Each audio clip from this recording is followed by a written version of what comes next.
falls genom. And the shit with it is edible. You're not edible. We're going to Piasco, Maui, staying for 2 days. Thanks. You the best.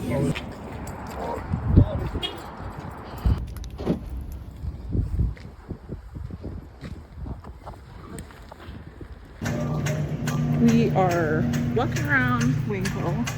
My husband and her boyfriend decided it was a good idea to let us go food shopping by ourselves. I think we did a good job.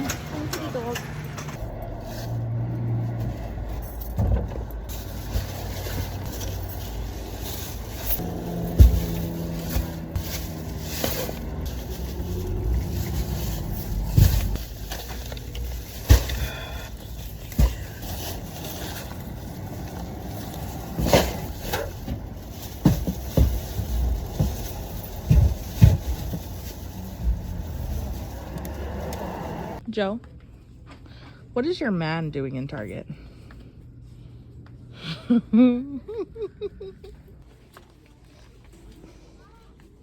it a squishmallow? How is that $35? Oh, they have clearance. All the scents that I don't like. Oh, why are these on clearance? Wicked meaning the brand. I mean the movie. oh no. Right there. We came to Target for one thing. It's only $1 more if I get it bigger. 15? 16. It's only $1 more, right? But I mean, I know it's bigger. But why only $1 off? Makes no sense. It's very hot at the Nike. Bye. It's ripped. You want it? No. Let's see. No. You're not getting it. You've started a sock collection, so we're gonna count how much socks you've collected, and I'm gonna count it out to you. Okay? Does that seem fair? We've got 1, 2, 3, 4, 5, 6, 7, 8, 9, 10, 11 pairs of socks that you accumulated, and you only touch the socks. 11 pairs of socks, my bro. You need to stop touching my laundry because you're not going to wash it. Hi everyone, welcome back to my channel. It has been a minute since I posted, and I just kind of want to reflect on everything that 2025, I guess, blessed me with and made me go through. And so, yeah, I just want to, I guess, reflect on it, share kind of where I've been because I was posting consistently and then things happen, which we'll get there. But yeah, let's get into it. So in January of 2025, I feel like everyone kind of goes through this, not like a new year, new me kind of thing, but they have like new goals. And I kind of had that. In 2024, I had quit a job that I had been with for a very long time. It that job comes into play with 2025, and we'll get there. 2024, I got hired at my part-time gig because I got hired 4 to 5 days before Christmas. I was in the office maybe 3-4 days of training, so it wasn't much. But in January, that's when it was consistent. And then my husband made a year at his job. He has a really good job, and the reason why I I was allowed to quit my job that I've been with for the longest is because he gets paid good. So allowed me to quit my job and kind of, I guess, focus on me because I was so stressed out with that job. So yeah, so that's how January went. It was a really good month. February was good, like work wise and stuff. I was kind of getting into a routine. At the ending of February, oops, sorry, the ending of February, my sister-in-law passed away. Um, so that was kind of hard because I live in Vegas. The middle of March, I got diagnosed with glaucoma, hence the glasses, and then astigmatism in my left eye. Um, and so that was kind of a hard pill to swallow. And so I was like, well, how do I do this? Because I know I had to make a change and all that. And so in April, I decided to start going to the gym. Um, and when you don't go to the gym, like you have no idea what you're doing. That was me. I haven't gone in a while. We'll get to that. I started going to the gym, kind of like prioritizing my health because I'm like, I don't want to go blind. Like, no, thank you. So I would go to work, I'd get off of work, come home to my dogs, get ready, go to the gym for like an hour and a half, come home, and then do the wife, dog, mom duties. It was a really good schedule that I was on. In June, um, things took a little turn. My old job that I was employed for since 2017, the year that I moved up to the mainland, um, they had reached out to me via email, um, kind of asking if I could come back. So I was like, this is really going to mess up my schedule. I did agree to go back um, under kind of my own terms because when you've been on a job for so long and then you see things and it's not, or at the time it wasn't like a healthy environment for me. Like it would stress me out, mess with my entire brain. I agreed to come back on my own terms, and it's been going. That happened in June or middle ending of June. So again, I was like trying to find a balance with the gym, working, my personal life, and it was, when I tell you, it was hard. I thought that was exhausting and stressful and tired and all that stuff, but little did I know. So my husband and I, for the first time since 2016, went on an actual vacation. It was really hard because we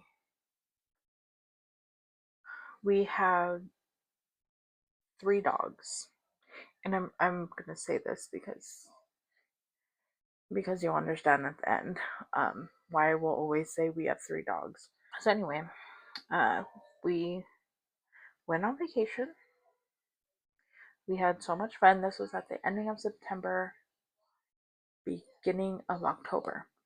And we're very thankful that we were bought out there. Um, and so we came back home to rebalance yourself with everything. And so that's what I had to do.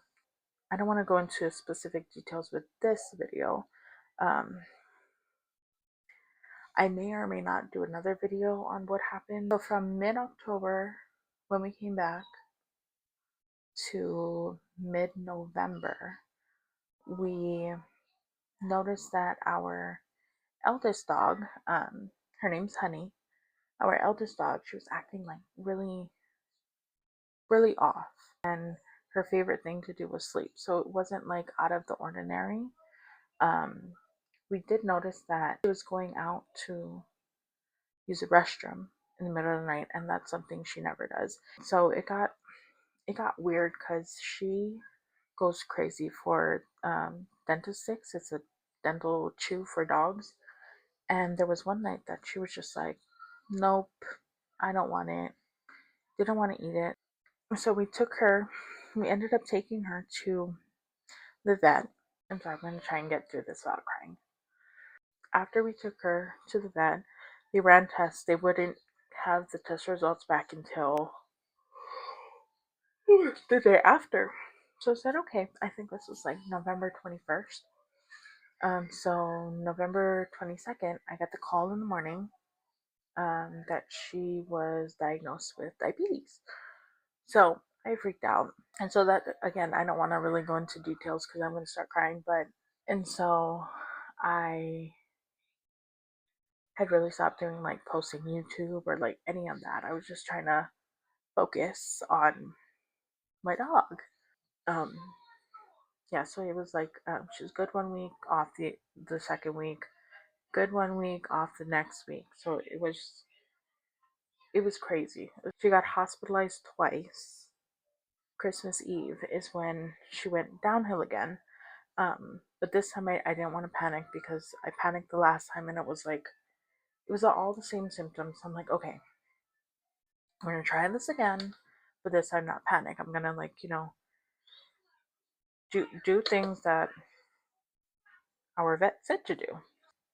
I know I did everything that I could have done. She was looking up. If you looked at her, like she was like, oh, she's getting better, but internally she wasn't.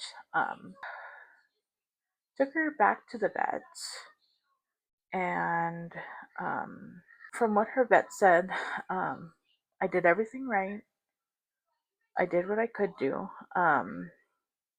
The day before New Year's Eve, I had called her vet kind of just to ask, like, I think she has a hot spot in two places, but, I just gave her a bath, so I don't know if I messed it up even more.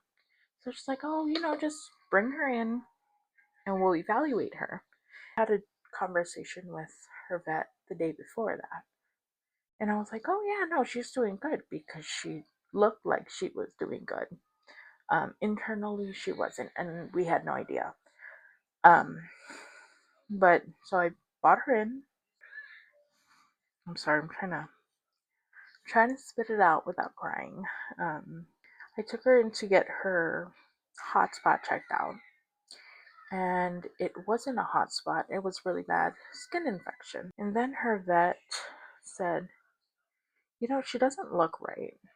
I didn't question like, oh, what do you mean she doesn't look right? I knew she wasn't looking right because she was like, she was tired. But again, it wasn't anything abnormal to me or my husband. And then she did the testing on her, and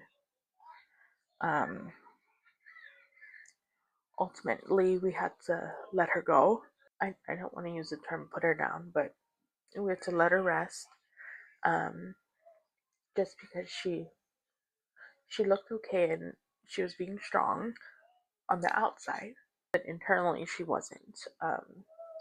I don't really want to go into full detail. I might, when this gets easier, I might make a video of what had happened, just so maybe if someone stumbles across my video, I guess they're aware of the signs to look for and all that. That really took me out, and my husband. It's been really hard. I'm trying not to cry, but even though we miss her down here, at least we know she's not suffering. I'm sure she's chasing all the butterflies and yelling at all the birds that she wants. I'm sure she's with my husband's dad up there. Because it's so new, I don't want to say I'm holding guilt, even though I feel it. Because I know I did all I could do, and it was just her body not regulating with her medicine. The grief process is insane. The grief roller coaster, whatever you want to call it, it is something that I don't wish on anyone. That's how December 2025 ended. And so January 2026, we're trying to find our new normal. It's very weird. I think I always say that I have 3 dogs, because I do. I try to pull myself out of, I guess, going into depression, just because I have my 2 boys and my husband, and just like I did, they lost our sissy. So we have started to we've already started to implement things in honor of her. We do Sissy Saturdays. We take the boys to her favorite park, and they like this park just as much as she does. But we take them to her favorite park, and then we get them their pup cups, and we do have her remains, her ashes. It sounds weird, but she does everything pretty much the same, just different. And I know people are gonna be like, what is she talking about? When I tell you, this girl goes riding everywhere that we go. She goes riding. She goes everywhere in the house. She does the same thing on a daily basis, just different because she's not physically here. We're just trying to find our new normal in honor of her. And this year I'm gonna try and do 2 videos a week. I will probably see you on the next video. And yeah, so thanks for watching, and I'll see you on the next one.